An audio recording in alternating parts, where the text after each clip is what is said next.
Hi friends, எல்லாருக்கும் வணக்கம். எல்லோரும் நல்லா இருக்கீங்களா? நல்லா இருக்கீங்கன்னு நினைக்கிறேன், நம்புகிறேன். நானுமே நல்லா இருக்கேன். இந்த விலாக் வந்து அன்னைக்கு மலையனூர் அன்னைக்கு கிளம்புனோம் இல்லைங்களா, அன்னைக்கு எடுத்த விலாகு. கொஞ்சம் உடம்பு முடியாததால் ஏன்னா ஃபுல்லாக டைட்டாக சுற்றிட்டே இருந்த மாதிரி இருந்ததா, உடம்பு முடியல. அதனால் எடிட் பண்ணி போடுறதுக்கு கொஞ்சம் லேட் ஆகிடுச்சி, சாரி. அதனால தான் ஷார்ட்ஸ்லையுமே கொஞ்சம் சிம்பிளாக சொல்லி முடிச்சிட்டேன். சரி, லேட் ஆகுது அப்படின்றதுக்காக. இந்த விலாக் வந்து அதை பற்றின விலாக் தான். வந்து நான் என்னென்ன பண்ணியிருக்கேன் அப்படின்றத தான் வந்து உங்களோட ஷேர் பண்ணிக்கலான்னு இருக்கேன். வீடியோ பிடிச்சிருந்தா ஒரு லைக் அண்ட் ஷேர் பண்ணிக்கோங்க. சப்ஸ்கிரைப் பண்ணி வச்சுக்கோங்க. ஆல் அப்படிங்கிற பெல் பட்டனையும் கிளிக் பண்ணி வச்சுக்கோங்க. அப்போ தான் நான் எப்போல்லாம் வீடியோ போடுறேனோ அப்போல்லாம் உங்களுக்கு உடனுக்குடனே நோட்டிஃபிகேஷனில் காட்டும். இப்போ வாங்க வீடியோக்குள்ளே போயிடலாம். இந்த விலாக் வந்து மலையனூரை பற்றின நிறைய விஷயங்கள் இதில் இருக்குது. நாங்கள் எப்படியெல்லாம் அங்கே செஞ்சிருந்தோம் அப்படின்ற எல்லா எல்லா இதுவுமே இருக்குது. நீங்கள் பார்த்துட்டு எப்படி இருக்குதுன்னு சொல்லிட்டு ஒரு லைக் போடுங்க. ஏதாவது கமெண்ட்டும் பண்ணுங்கள். அப்போ தான் எனக்கு என்ன ப்ராப்ளம் அப்படின்றதுமே தெரிய வரும்.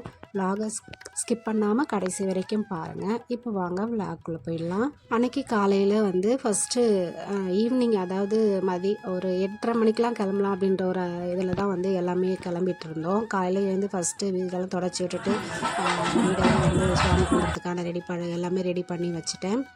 அதுக்கப்புறம் ஒரு 8:30க்காக கிளம்பலாம் அப்படின்னாங்க. தம்பி அப்புறம் கொஞ்சம் லேட் பண்ணிட்டாங்க. அதனால் ஒரு 10 o'clock கிட்ட ஆகிடுச்சி. அதுக்கப்புறம் தான் நாங்கள் கிளம்புனோம். கிளம்பி இப்போ கிளம்பாக்கம் அப்படியா அதே கிளாம்பாக்கம் கிளாம்பாக்கம் அங்கே போயிட்டு வந்து பஸ் ஏறிட்டோம். அங்கேருந்து சாப்பிட்டுட்டு கிளம்புற டைம் அங்கேயே வந்து 12க்கு மேலே ஆகிடுச்சி. அதனால் அங்கேயே சாப்பிட்டுக்கிட்டு பஸ்ஸில் கிளம்பிட்டோம். பஸ்ஸில் வந்து மலையனூருக்குன்னு சொல்லிட்டு தனியாகவே விட்டுட்டு இருந்தாங்க. அங்கேருந்து ஒரே வைப்போடு தான் கிளம்பணும். அந்த அம்மன் பாட்டெல்லாம் போட்டுட்ருந்தாங்க. அங்கேயே கிளம்பிட்டு கடைசியில் வந்து ஈவினிங் வந்து நெருப்பு மிதிக்கிற திருவிழா இருக்குது இல்லைங்களா, அதுக்கு தான் வந்து எல்லாம் ரெடி பண்ணிகிட்டு இருந்தாங்க. இந்த பாப்பா, இந்த தம்பி பசங்க எல்லாமே மாலை போட்டுட்ருந்தாங்க. அப்பா எல்லாருமே வந்து தீ மிதிக்கிறதுக்காக கிளம்பிட்டு இருந்தாங்க. அங்கே அக்னி குளத்தில் அங்கே வந்துட்டு தண்ணி ஊற்றி குளிச்சுட்டு அங்கே அது மஞ்சள் குங்குமம் எல்லாம் சந்தனமெல்லாம் வச்சுக்கிட்டு ரெடியாக பூ மாலையெல்லாம் போட்டுக்கிட்டு அவங்கள வழி அனுப்பி வச்சுட்டோம் அம்மனோட பூ மிதியில் இறங்கிறதுக்காக. இவங்க வந்து அங்காளம்மா வந்து எங்கள் ஊர்லேயே வந்து குலதெய்வமாக கும்பிட்றாங்க. குலதெய்வம் தேசமாக தான். ஆனால் வந்து இவங்கள தான் வந்து மெயின், அதாவது குலதெய்வமாக எல்லாருமே வழிபடுவாங்க. ரொம்ப சக்தி வாய்ந்த அம்மன். எங்களுக்கு குடும்பத்துக்கே வந்து அவங்க தான் வந்து இருந்து கடைசி வரைக்கும் எங்களுக்கு கை கொடுத்துட்ருக்காங்க. வருஷமே வந்து இவங்க எல்லாருமே வந்து பூ மிதிக்கிறதுக்கு இறங்குவாங்க. வருஷமும் போயிட்டு இந்த மாதிரி ஃபேமிலியோடு போயிட்டு அங்கே ஸ்டே பண்ணிவிட்டு இந்த விசேஷங்கள்லாம் செஞ்சுட்டு தான் நாங்கள் திரும்ப வருவோம். போன இயர் வந்து என்னால் போக முடியல. ஏன்னா பசங்களுக்கு வந்து எக்ஸாம் இருந்தது, பப்ளிக் எக்ஸாமு. அதனால் என்னால் போக முடியல. நான் பக்கத்தில் இருக்க கோயில்லேயே வந்து இங்கே பூஜை பண்ணி முடிச்சிட்டேன். இப்போ பசங்க எல்லாம் மாலையெல்லாம் போட்டுட்டு கிளம்பிட்டு நின்றுட்டுருக்காங்க. அதில் வந்து ஒரு குட்டி பையன் தான் பாருங்கள். இவர் வந்து மொட்டை அடிக்க போகிறாங்கன்னா கிண்டல் பண்ணி எல்லோரும் ஸ்கூலில் திட்டுவாங்க, அதாவது கிண்டல் பண்ணுவாங்க அப்படின்னு சொல்லிட்டு ஒரே அழுதுகிட்டே இருந்தான். அவனுக்கு சமாதானப்படுத்தி அவரை எல்லா மேக்கப்லாம் போட்டு விட்டுட்டு அவரையும் கூட்டிகிட்டு போகிறோம். இது அக்னி குளங்க. அங்கே பக்கத்துலேயே வந்து நிறைய சின்ன சின்ன குடிசைகள்லாம் போட்டு அங்கேயுமே வந்து இந்த அழகு குத்துறவங்க அப்படின்னு சொல்லுவாங்கள்ல, சுவாமிக்கு அழகு குத்துறாங்கள்ல, அங்கங்கே ஒரு குடிசையில் இந்த மாதிரிலாம் செஞ்சிட்ருக்காங்க. அங்கேயுமே அப்படி பசங்களை வரைக்குமே வந்து அங்கே போய் சின்ன ஒரு கோயில் இருக்குது, அங்கேயுமே சுற்றி சுவாமியை கும்பிட்டுட்டு அதுக்கப்புறம் வந்து பூ மிதிக்கிறதுக்கு கிளம்பியாச்சு. அங்கேயுமே வந்து சின்ன சின்ன குடிசைகளில் வந்து நிறைய பேர் இந்த சுவாமி ஆடிக்கிட்டு எல்லாமே செஞ்சிட்ருக்காங்க. அங்கே ஒருத்தர் வந்து செஞ்சிட்ருந்தாங்க. அதை அப்படியே உங்களுக்கு வீடியோவாக எடுத்து கொடுத்துருக்கேன். நான் போகிறதுக்கு முன்னாடி எங்கள் அத்தைக்கெலாம் வந்து அழகு போட்டுட்டாங்க. ஏன்னா நான் லேட்டாக போயிட்டுருந்தாங்க எல்லாருமே, அதனால் அதை வீடியோ எடுக்க முடியல. இந்த அங்காளம்மன் அப்படின்ற ஒரு சுவாமி வந்து எங்களுக்கு வந்து ஊர்லேயே வந்து அவங்க தான் ஒரு முதல் தெய்வமாக இருக்கிறாங்க. அவங்களுக்கு வந்து வேண்டிக்கிட்டு நிறைய விசேஷங்கள் இங்கே செய்கிறாங்க. ஒவ்வொன்றா இந்த விலாகில் நான் ஷேர் பண்ணுறேன் உங்களோட. அதுக்கப்புறம் அவங்க நெருப்பு மிதிக்கிறதுக்கு கிளம்பியாச்சு. அதுக்கப்புறம் நானுமே கொஞ்சம் என் பொண்ணு வந்து கொஞ்சம் வெளியே சுற்றி பார்த்துட்டே வரலாம் அப்படின்னு சொல்லிட்டு போயிருந்தோம். அப்போ தான் வந்து இந்த முறுக்கு புழியிறது பிளாஸ்டிக்கில் இருந்தது. 100 ரூபா சொன்னாங்க. இந்த ஹிந்திக்காரங்க கிட்ட ஏமாறதே நம்ம பொழப்பா போச்சு போல். ஃபஸ்ட்டு பார்த்த இடத்துல 100 ரூபா சொன்னாங்க. சரி நானுமே அதை செக் பண்ணி எனக்கு மட்டும் வாங்கிட்டேன். அதுக்கப்புறம் இன்னொரு இதே மாதிரி ஹிந்திக்காரங்க தான் வச்சிட்ருந்தாங்க. 2 150 ரூபா கேட்ட உடனே கொடுத்துட்டாங்க. அப்புறம் நான் பாரு ஏமாந்துட்டேன் அப்படின்னு சொல்லிட்டு நினச்சிக்கிட்டே நான் வந்துட்டேன். அதுக்கப்புறம் நாங்கள் பின்பக்கமாக போய் தீ மிதிக்கிறத போய் பார்த்துட்டு வந்திருந்தோம். ஃபஸ்ட்டு ஸ்டார்டிங்லேயே இந்த இடத்துல ஜனம் இருக்கும், பார்க்கவே முடியாது. கொஞ்சம் லேட் ஆன பிறகு, அதாவது வெறும் சாம்பல் தான் இருக்குது பாருங்கள் அவங்க மிதிச்சிட்டு வர இடத்துல. அப்படி இருக்கும்போது தான் அங்கே நம்ம பார்க்க முடியும். ஏன்னா ஃபுல் ஜனம் அங்கே நிற்கும், சுத்தமாக பார்க்கவே முடியாது. நான் ஒரு 2-3 வருஷமாக இப்படி தான் போய் பார்க்குறேன். ஏன்னா பார்க்கவே முடியாது நமக்கு. அதே மாதிரி அந்த ஊஞ்சல் அங்கே அம்மன் ஆடுவாங்க இல்லைங்களா, அதுக்கு ஆப்போசிட்டில் தான் வந்து அம்மன் தேரை நிறுத்தி வச்சுருக்காங்க. அதாவது சுற்றி வருவாங்கள்ல, அவங்கள நிறுத்தி வச்சுருக்காங்க. அங்கேருந்து தான் எதிர தீ மிதிக்கிற மாதிரி அங்கே செட்டப் பண்ணி வச்சுருக்காங்க. அதை அப்படியுமே பார்த்துட்டு அதுக்கப்புறம் நான் கொஞ்சம் வெளியே வந்துட்டேன். அதுக்கு பக்கத்துலேயே வந்து ஒரு சுடுகாடு, இங்கே தான் வந்து மயான கொள்ளை செய்வாங்க. இந்த கோயிலில் வந்து பில்லி, சூனியம் இந்த மாதிரி பிரச்சனைகளுக்கு வந்து இங்கே தீர்வு கிடைக்கும் அப்படின்ற மாதிரி சொல்லுவாங்க. நிறைய அமாவாசைகளில் சுத்தமாக இங்கே வரவே முடியாது. அமாவாசைகள்லாம் அவ்வளோ ஜனம் இருக்கும்.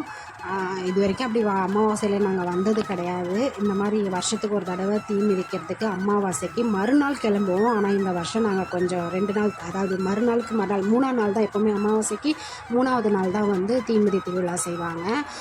நாங்கள் வந்து அமாவாசைக்கு மறுநாள் கிளம்புவோம். இந்த வருஷம் வந்து தீ மிதி அன்னைக்கு கிளம்புனதால கொஞ்சம் வேலைகள், அவங்கவுங்களுக்கு ஸ்கூலு வேலை அந்த மாதிரி பிரச்சனையால் கொஞ்சம் லேட்டாக கிளம்புற மாதிரி ஆகிடுச்சி. அதனால தான் வந்து நிறைய விசேஷங்களை மிஸ் பண்ணிட்டேன் நான். அதுக்கப்புறம் வந்து திருவிழா அதெல்லாம் சுற்றி பார்த்துட்டு அதுக்கப்புறம் வந்துட்டோம். மறுநாள் காலையில் பசங்களுக்கு வந்து, என் தம்பி பசங்களுக்கு வந்து மொட்டை அடிக்கிறாங்க. ஃபஸ்ட்டு மொட்டை இது தான், அம்மனுக்கு தான் கொடுக்கணும் அப்படின்ற மாதிரி இருந்து அவங்களுக்கு ஃபஸ்ட்டு மொட்டை இங்கே அடிக்கிறாங்க. காதணி விழா வந்து தனியாக செய்கிற மாதிரி இருக்குது. அது இன்னொரு விலாகில் அடுத்த வாட்டி செய்யும் போது நான் உங்களுக்கு விலாகாக எடுத்து போடுறேன். இந்த அன்னைக்கு மொட்டையெல்லாம் அடிச்சுட்டு அதுக்கப்புறம் அங்கே பக்கத்துலேயே அக்னி குளம் இருக்குது. அங்கே பசங்களை பாட்டி கொண்டு வந்துட்டு அந்த அக்னி குளத்தில் குளித்த பிறகு அங்கே பக்கத்துலேயே ஒரு சின்ன சின்ன கொட்டாய்ங்க மாதிரி இருக்குதுன்னு சொன்னேன் இல்லைங்களா, அங்கே வந்து சித்தாக கொடுக்குறவங்கெல்லாம் கொடுப்பாங்க. கொடுத்துட்டு கோயிலில் சுற்றி தேங்காய் உடைச்சிட்டு கோயிலை சுற்றிட்டு வருவாங்க. அதுக்கப்புறம் வந்து நம்ம இருக்கிற இடத்துல வந்து அங்கே வாசலில் ஆடு கோழி அந்த மாதிரி பூஜை பண்ணுறவங்கெல்லாம் வந்து அங்கே பூஜை பண்ணி அங்கே அந்த ஆடு கோழிங்கெல்லாம் அறுத்துட்டு சமைச்சி சுவாமிக்கு பூஜையும் போட்டுட்டு அதுக்கப்புறம் எல்லோரும் ஃப்ரீ ஆகிடுவாங்க. அன்றைக்கி கோயிலுக்குமே போயிட்டு வந்துடுவோம் காலையில். ஆனால் எங்களுக்கு இன்றைக்கி கொஞ்சம் லேட்டானதால் நாங்கள் ஈவினிங் தான் போகிற மாதிரி ஆகிடுச்சு. அதுக்கப்புறம் ஈவினிங் வந்து பூவெல்லாம் வாங்கிட்டு சுவாமியை பார்க்குறதுக்கு உள்ள கியூவில் போய் நின்றுட்டோம். அங்கேயுமே பாருங்கள் 200 ரூபா கொடுத்தா சுவாமியை நேராக போய் உள்ளே போய் பார்க்கலாம் அப்படின்னாங்க. நாங்கள் அப்படி போகல, 100 ரூபா லைனில் தான் போய் நின்று சுவாமியை பார்த்துட்டு இருந்தோம். அங்கேயுமே அந்த 100 ரூபா லைனில் நிற்கிறோம் பாருங்கள். அங்கே இந்த திருநகைகள் இருக்காங்க இல்லைங்களா, அவங்க ரொம்ப அராஜகம் பண்ணுறாங்க. அங்கே ஸ்ட்ரெயிட்டாக உள்ள நேராக எவ்வளோ கூட்டம் இருந்தாலும் நேராக அந்த க்யூவில் உள்ளே போயிட்டே இருக்கிறாங்க. அதுக்கு பேசாமல் அவங்க நேராகவே உள்ளே போயிருந்துருக்கலாம் அப்படின்ற மாதிரி எங்களுக்கு ஃபீல் ஆகிடுச்சு. சரி அவங்கக்கிட்ட வாயெல்லாம் கொடுக்கக்கூடாதுன்னு சொல்லிட்டு நம்ம வேலையை நம்ம பார்க்குற மாதிரி ஆகிடுச்சு. அதுக்கப்புறம் சுவாமியை பார்த்துட்டு வெளியே வந்த பிறகு அங்கே தேர் நிற்க வச்சுருப்பாங்க. அதே மாதிரி சுவாமி பார்த்துட்டு வெளியே வந்தோடனையும் பெரியாயி அவங்கள போய் பார்க்கலாம்னு சொல்லிட்டு அங்கேயுமே வந்து பார்க்குறதுக்கு போயிட்டு வந்துட்ட பிறகு தேரை பார்க்கறதுக்கு போயிட்டோம். ஏன்னா தேர் வந்து மறுநாளுக்கு தேர், வருஷத்துக்கு ஒரு முறை இந்த தேரை புதுசாக தான் ரெடி பண்ணுவாங்களாம், பழைய தேர் வைக்க மாட்டாங்களாம்.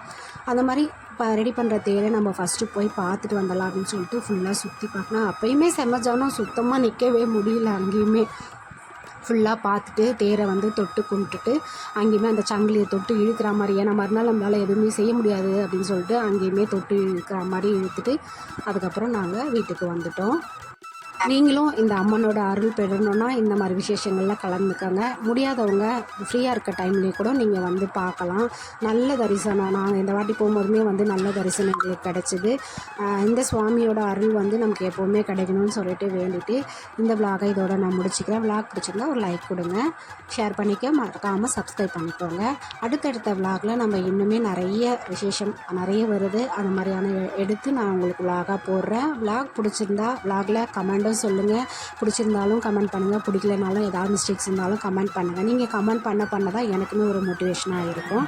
மறுநாள் தேர் வந்து பார்த்துட்டு கிளம்பியாச்சு. பாய். அடுத்த வீடியோவில் சந்திப்போம். இது வரைக்கும் பொறுமையாக என்னோடய விலாகை பார்த்தவங்களுக்கு தேங்க்ஸ் ஃபார் வாட்சிங். பாய்.